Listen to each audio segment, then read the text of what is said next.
Ben 10 alien force season 2 की शुरुआत होती है एक शॉकिंग कमबैक से। माइक मॉर्निंगस्टार वापस आ गया है। अगर तुम भूल गए हो ये कौन है तो फटाफट जाके हमारी सीजन 1 की रीकैप वीडियो देख लो, क्योंकि ये वही बंदा है जो हाई स्कूल की लड़कियों से पावर चूज कर पावरफुल बन गया था। खैर गेस करो क्या, वो वापस आ गया है। लेकिन इस बार क्योंकि उसकी एनर्जी और चमक चली गई है, वो एक मास्क पहने हुए है और खुद को डार्क स्टार कह रहा है। समझे? डार्क, क्योंकि वो अब शाइन नहीं कर रहा। तीनों जल्दी से उससे लड़कर नल वॉइड में भेज देते हैं। एपिसोड 2 में बेन गलती से एक अलग प्लेनेट पर एक हाइब्रिड कमांडर के साथ टेलीपोर्ट हो जाता है। लॉन्ग स्टोरी शॉर्ट, उन्हें सुरक्षित घर वापस जाने के लिए साथ काम करना पड़ता है। भले ही वो बेसिकली दुश्मन है, बेन और हाइब्रिड कमांडर के बीच एक अनोखा बंधन बन जाता है और आखिर में वो थोड़े दोस्त जैसे बन जाते हैं। आगे बढ़ते हैं एपिसोड 3 में, जहां बेन, ग्वेन और केविन का सामना उससे होता है जो बेन का क्लोन लगता है, सिवाय इसके कि इसके पास भी एक ओमनीट्रिक्स है। ये संभव नहीं हो सकता क्योंकि पूरे ब्रह्मांड में सिर्फ एक ही ओमनीट्रिक्स है, उसका नाम है एल्बिडो, और वो बताता है कि वो बेन के फॉर्म में फंस गया है और बेचैनी से अपनी ओरिजिनल बॉडी वापस जाता है। उसका प्लान बेन का ओमनीट्रिक्स चुराना और उसकी पावर पर कब्जा करना। जाहिर है टीम ये होने नहीं देगी तो वो उससे लड़ने का फैसला करते हैं। लड़ाई के बीच आजमत ओमनीट्रिक्स का क्रिएटर प्रकट होता है और लड़ाई को खत्म कर देता है। पता चलता है कि एल्बिडो असल में आजमत का असिस्टेंट है जो ओमनीट्रिक्स की पावर के जुनून में उसके आदेशों के खिलाफ गया। सजा के तौर पर आजमत उसे जेल ले जाता है। जाने से पहले आजमत बेन को चेतावनी देता है कि आगे मुश्किल समय आने वाला है और उसे तैयार रहना होगा। इस बीच जेल में एल्बिडो साफ कर देता है कि ये खत्म नहीं हुआ है, वो अपना बदला लेगा। एपिसोड 4 में केविन ग्वेन को स्कूल डांस के लिए इनवाइट करता है। इस बीच बेन नोटिस कर रहा है कि हर बार जब वो एक एलियन में ट्रांसफॉर्म होता है तो वो जो कुछ भी होता है उसकी सारी याददाश्त खो देता है। वो केविन से मदद मांगने की कोशिश करता है, लेकिन केविन डांस पर इतना फोकस्ड है कि वो नहीं कर सकता। कोई और ऑप्शन ना होने पर बेन जूली के पास जाता है। वो मदद करने के लिए मान जाती है और सुझाव देती है कि बेन एक एलियन में ट्रांसफॉर्म हो, जबकि वो सब कुछ नोट करेगी। बेन शिफ्ट होता है और साफ है कि कुछ गड़बड़ है। वो बिग चिल के अलावा किसी और एलियन में ट्रांसफॉर्म नहीं हो पा रहा है। सबसे बुरी बात यह है कि वो बस मेटल खाना बंद नहीं करेगा। इस बीच केविन ग्वेन को डांस के लिए लेने जाता है उसके पसंदीदा फूल लाकर, लेकिन उनके प्लान्स तब बदल जाते हैं जब उन्हें बेन की मदद के लिए जाना पड़ता है। पता चलता है कि बिग चिल बस अंधे दे रहा है, एक ऐसी प्रक्रिया जो 80 साल में एक बार होती है। इस अजीब सिचुएशन के बावजूद बेन वापस नॉर्मल होकर राहत महसूस करता है और भले ही केविन और ग्वेन डांस मिस कर देते हैं, वो तारों के नीचे एक पल शेयर करते हैं जो रात को उतना ही स्पेशल बना देता है। एपिसोड 5 में केविन एक टेलीपोर्टर को काम में लाने की कोशिश करता है, लेकिन जब वो उसे टेस्ट करता है कुछ गलत हो जाता है और पूरी चीज़ फट जाती है। ये समझकर कि वो इसे अकेले ठीक नहीं कर सकता, वो कूपर को ढूंढने का सुझाव देता है जिसके पास किसी भी इलेक्ट्रॉनिक डिवाइस के साथ मानसिक रूप से मर्ज होने और कंट्रोल करने की एबिलिटी है। लेकिन जब वो उसके लैब पहुंचते हैं तो उन्हें पता चलता है कि उसे डीएन एलियंस ने किडनैप कर लिया है। वह उसे ट्रैक कर लेती है, लेकिन जब वो लोकेशन पर पहुंचते हैं तो वो बिल्कुल खाली लगती है, जब तक कि वो नोटिस नहीं करते कि डीएन एलियंस ने एक विशाल इनविजिबिलिटी क्लोक बनाया है अपने सबसे बड़े प्रोजेक्ट्स में से एक को छिपाने के लिए। तो कुछ देर ढूंढने के बाद टीम आखिर में कूपर को बचा लेती है, लेकिन जाने से पहले वो इनविजिबिलिटी क्लोक को नष्ट करने का फैसला करते हैं। वो ऐसा करने में कामयाब होते हैं और सुरक्षित भाग जाते हैं। जब वो सुरक्षित हो जाते हैं, बेन जानता है कि कुछ गड़बड़ ज़रूर चल रही है और ये बस समय की बात है जब उन्हें सच का पता लगाने के लिए वापस आना होगा। एपिसोड 7 में बेन के पेरेंट्स गलती से उसका राज जान लेते हैं जब वो उसे एक एलियन में ट्रांसफॉर्म होते हुए पकड़ लेते हैं।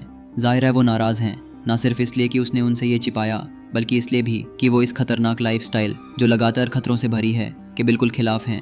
इसकी वजह से वो उसे घर से बाहर निकलने से मना कर देते हैं। इस बीच ग्वेन और केविन अकेले डीएन एलियन से भिड़ते हैं क्योंकि ग्वेन मानती है कि उसने उनके लेटेस्ट प्लान के बारे में और जानकारी हासिल की है। चीज़ें तब बदल जाती हैं जब बेन के पेरेंट्स ग्वेन को उसे इस रिस्की लाइफस्टाइल में शामिल करने के लिए दोषी ठहराते हैं और आखिर में वो भी ग्राउंडेड हो जाती है। केविन को डीएन एलियंस के प्लान्स की जांच अकेले करनी पड़ती है, लेकिन केविन जल्दी ही कमज़ोर हो जाता है। तो अपनी सज़ा के बावजूद बेन मदद के लिए चुपके से निकल जाता है। वहाँ पहुँचकर वो न सिर्फ केविन को सपोर्ट करता है, बल्कि ये भी पता लगाता है कि डीएन एलियंस क्या कर रहे हैं। वो एक पावर सोर्स के लिए आइसोटोप्स को साफ कर रहे हैं, लेकिन क्यों? खैर, इससे पहले कि वो पता लगा पाएं, हाइब्रिड कमांडर हमला कर देता है और इस बार बेन और केविन बिल्कुल आउटनंबर्ड हैं। जब वो हारने ही वाले होते हैं, अचानक से उनकी मदद करने बेन के पेरेंट्स आते हैं। वो लड़ाई में कूद पड़ते हैं, डीएन एलियंस को हराने में मदद करते हुए। आखिर में वो न सिर्फ बेन की सज़ा उठा लेते हैं, बल्कि उसे प्लैनेट की रक्षा जारी रखने के लिए सपोर्ट भी करते हैं। एपिसोड 8 में ग्वेन को हेलेन से एक मैसेज मिलता है जिसमें वो मदद मांग रही है क्योंकि नल वर्ल्ड के अंदर कुछ गलत हो गया है और उन्हें मदद की ज़रूरत है।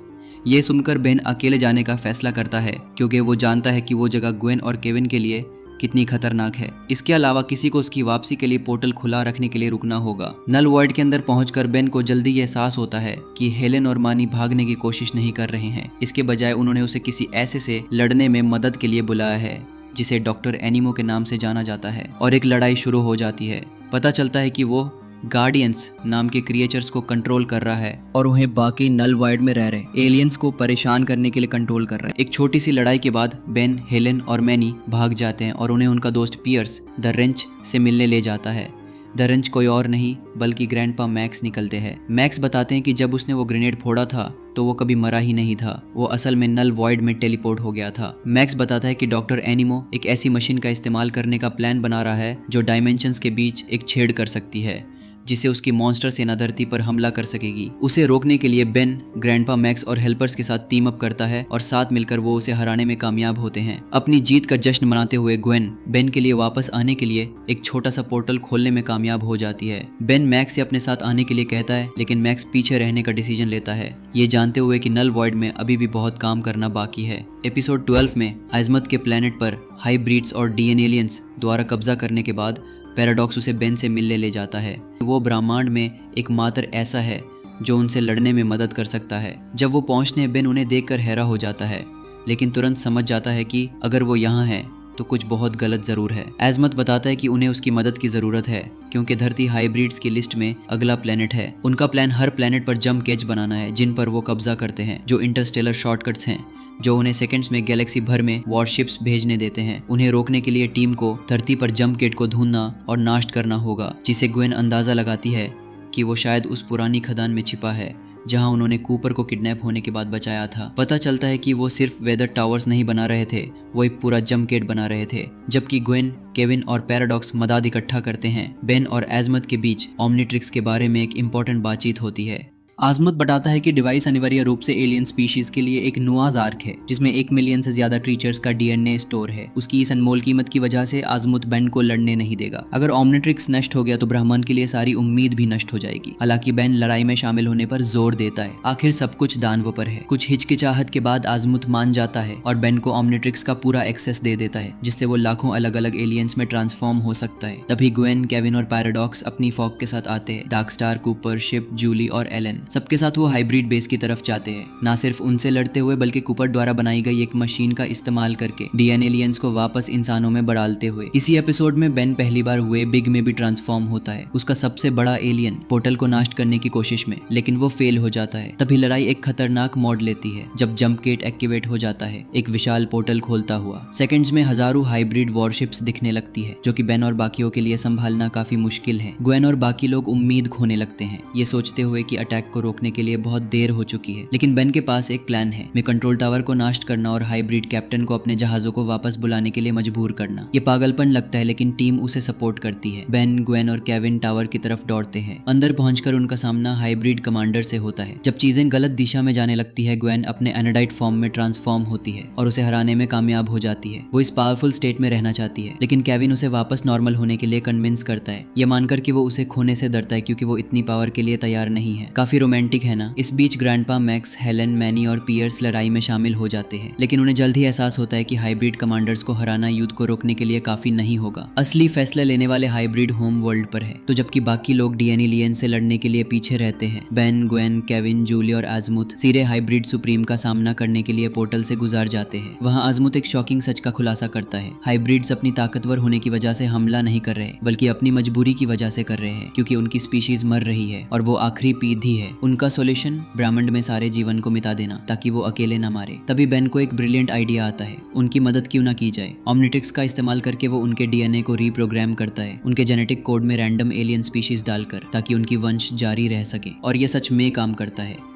पहले तो हाइब्रिड्स गुस्से में होते हैं, ये सोचते हैं कि उन्होंने अपनी शुद्धता खो दी है, लेकिन फिर एक पुराना हाइब्रिड कमांडर, हाँ वही जिसके साथ बेन ने अलोन टुगेदर एपिसोड में बॉन्ड बनाया था, जिसके साथ वो उस राजस्थानी प्लेनेट पर फन गया था जहां उन्हें बचने के लिए साथ काम करना पड़ा था, बीच में आता है और उन्हें इसके लिए कन्विंस करता है। आखिर में हाइब्रिड्स अटैक रोक देते हैं और घर वापस चले जाते हैं। लड़ाई खत्म होने के बाद सब अपने अपने रास्ते चले जाते हैं। मैक्स प्लम्बर किड्स को ट्रेनिंग के लिए अपने साथ ले जाता है। ग्वेन और केविन अपनी कार ठीक करने के लिए निकल जाते हैं और बेन आजमत के साथ थोड़ी बात करता है क्योंकि ओमनीट्रिक्स की इतनी पावर इस्तेमाल करने के बाद घर ही रीसेट हो जाती है, जिससे उसे समझने के लिए एक बिल्कुल नया सेट ऑफ एलियंस मिलता है। उम्मीद है सीजन 2 का ये रीकैप आपको पसंद आया होगा। अगर हाँ तो वीडियो को लाइक करो और चैनल को सब्सक्राइब करना बिल्कुल मत भूलना। और अगर सीजन 3 का रीकैप चाहिए तो कमेंट्स में ज़रूर बताना।